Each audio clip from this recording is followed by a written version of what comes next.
روحي حبا في المنام إليك رام كل قربا سيدي لبيك قلبي في المدينة وجد السكينة قال يا نهدينا। Welcome to my another blog.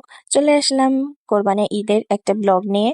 আমরা কোরবানি ঈদে সবাই মিলে বাড়ি গিয়েছিলাম, আর সব সময় তো আমি একটা কথাই বলি যে আমরা ঈদের সময় বাড়িতে গেছিলাম, আর আমরা দুইটা ঈদই সবসময় বাড়িতেই করি। যাওয়ার সাথে সাথে প্রথম কাজ যেটা, আমরা গরু কিনে নিয়ে আসলো। দেখতেই পাচ্ছেন এটা আমাদের কোরবানির গরু ছিল, আর এটা ছিল আমার নিজের হাতে লাগানো একটা গাছ। আমি বিয়ের পরে আসার পর আমার শ্বশুর আমার হাতে এই গাছটা লাগাইছিল। তো আমি বললাম যে তাহলে যেহেতু আমি এখানে থাকি না, আমি তো আর আমগুলো খেতে পারি না। এবারই 3টা আম আমার চোখের সামনে আমি দেখলাম।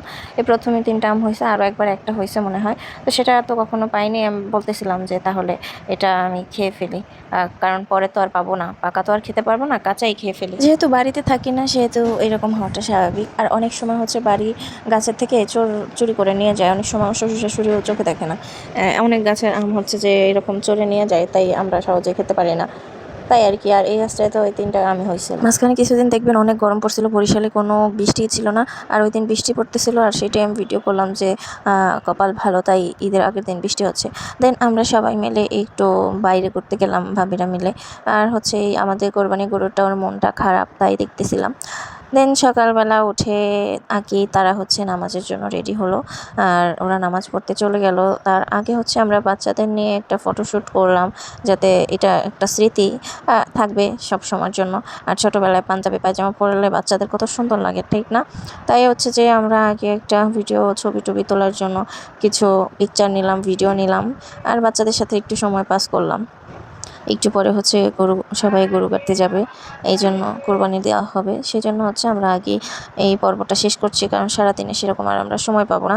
সারাদিন টুকিটাকে অনেক বিজি থাকবো, বাচ্চাদের রেডি করা হবে না। দেন এই যে বাচ্চাদের নিয়ে সেই সময়টুকু পার করলাম, নিজেরা সারাদিন টুকিটাকে কাজ করলাম। দেন ওর বাবারা সবাই নামাজ পড়ে এসে গরুটা অবশেষে কাটলো। কাটার পরে এসে এই যে গরুর একদম কসাইদের মতো কাটাকাটি করা শুরু করে দিচ্ছে অলরেডি। শোয়ানোর পরে এই পর্বটাই হচ্ছে যে একটু অন্যরকম লাগে, আর ভালোই লাগে। বাড়ির ওপরে একটু পর হচ্ছে যে সবাই চলে আসবে মাংস নিতে। তার আগে এই পর্বটাই হচ্ছে ছেলেদের কষ্ট। ছেলেরা বলে যে মেয়েদের কষ্টই নাই, মেয়েরা সারাদিন ঘুরে বেড়ায়, বিকেলবেলা বুড়ি সব করে। ভাই, আমরা মেয়েরাও সারাদিন টুকিটাকে কাজ করি, তোমাদের রান্না বান্না সব কিছুই তো আমরা করি। যাই হোক, এটা তো ছেলেদের কাজ, মেয়েদের হলো মেয়েদেরও করতে হইতো। তোমরা তো মেয়েদের কোনো কাজই ছাড় দাও না, এটাও যদি মেয়েদের করতে হইতো তাহলে এটাও করতো। যাই হোক, তারপর আমরা সবাই মিলে হচ্ছে এই গোশ টোশ ভাগ করলাম, যারটা সে ভাগটাগ করে তারপর পলিথিনে ভরে ফ্রিজে রেখে দিলাম। দেন যে আসছে সবাইকে দেওয়া হলো। দেন আমরা খাওয়া দাওয়া করে যে যার মতো রেস্টে নিচ্ছিল, আর এদিকে আমি সেজে গুজে বলতেছিলাম এখনও পর্যন্ত আমাদেরকে সালামি দাওনি, এখন আমাদেরকে সালামি দাও। আমরা এখন সালামি নেওয়ার পর্বে আছি। এরপর আমি চলে গেছিলাম একটু ছাদে কিছু ছবি টবি আর ভিডিও করার জন্য, যে চলো সবাই যেহেতু ঘুমোচ্ছে বিকেল টাইমটা, তো আমরা একটু যাই ছবি টবি তুলি। আর সেরকম তো কোরবানিতে তো আর কেউ ওইরকম সাজগোজ করে না, তারপরও আমরা গেলাম এমনিতেই একটু ঘোরাফেরা করতে। সবাই মিলে একটু ছাদে গেলাম বাচ্চা কাচ্চা নিয়ে। দেন এখানে দোলনা খেলাম, একটু ভিডিও করলাম। এই হচ্ছে বাড়ির পুরো ভিউটা। আর গ্রামের বাড়িতেও ছাদে এই পরিমাণে গাছ, তাহলে বুঝেন কী পরিমাণে গাছ লাভার এরা। তো আমার ছেলেমেয়েরা একটু উপরে উঠলো, দোলনা খেলো, আর আমি একটু সবার সাথে কথা বলতেছিলাম ফোনে। যেহেতু সকাল থেকে সবার সাথে সেরকম কথা হয় নাই, ঈদের দিন ঈদ মোবারক জানানো হয় নাই, তাই হচ্ছে যে আমি একটু ফোনে কথা বলতেছিলাম সবার সাথে। এই টাইমটাতে একটু নিরিবিলি, সবাই হচ্ছে সকাল থেকে কাজবাজ করার পর ঘুমিয়ে গেছে। আমরাই হচ্ছে যে ঘুমাই নাই। আমারও অনেক টায়ার্ড লাগতেছিল, তারপর ওর বাবা বললো যে চলো তাহলে তোমাকে নিয়ে কয়েকটা ছবি তুলি। তবে আমার জামা পরতে কেন যেন ইচ্ছা করতেছিল না, তাই বাসার জামা পরেই গেছিলাম তাদের সাথে, ঈদের জামা আর কি। না উপরে দেবো উপরে ময়লা আছে বাবা, উপরে দেবো। এখানে আমি আমার আপুর সাথে কথা বলতেছিলাম, ছাদে যাওয়ার পরে আপু ফোন দিছে। তো আপুর সাথে কথা বলতেছিলাম, আর ওরা বললো যে এই যে উপর থেকে একটু ভিডিও করে তাকাও। তাই আমি একটু পোজ দিতেছিলাম, ঘুরতেছিলাম। আসলে ভিডিওটা সুন্দর হয় নাই, আবার খারাপও হয় নাই।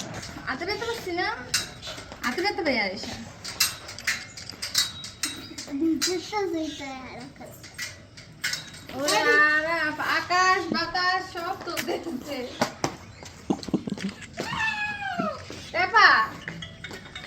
দেখি কে ফোন দিচ্ছে। তোমরা এখন দুই ভাই বোনের ছবি এই যে আমরা কিছু ফ্যামিলি পিকচার তুললাম, আমার পিকচার তুললাম, আমার বাচ্চাদের পিকচার তুললাম। আর আপনারা অনেকেই বলেন যে আপনাদের এত সুন্দর সুন্দর কাপল পিক কে তুলে দেয়। আমার ক্যামেরাম্যান বেশিরভাগই আমার মেয়েই আমাদের ছবি তুলে দেয়, আর আমার হাজব্যান্ড আমারটা তুলে দেয়। এই তো আমার ফ্যামিলি ক্যামেরাম্যান আমি তৈরি করে নিছি। আর এই হচ্ছে সন্ধ্যার ভিউটা। এখানে অনেক বৃষ্টি শুরু হয়েছিল সন্ধ্যার দিকে, আর সবাই একটু স্বস্তি পাইছি, এত গরমের পর শেষ একটু বৃষ্টি হচ্ছিল।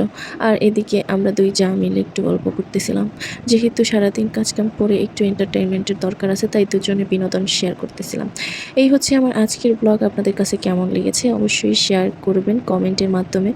লাইক কমেন্ট শেয়ার করে পাশে থাকবেন। Thanks for watching. আল্লাহ হাফেজ।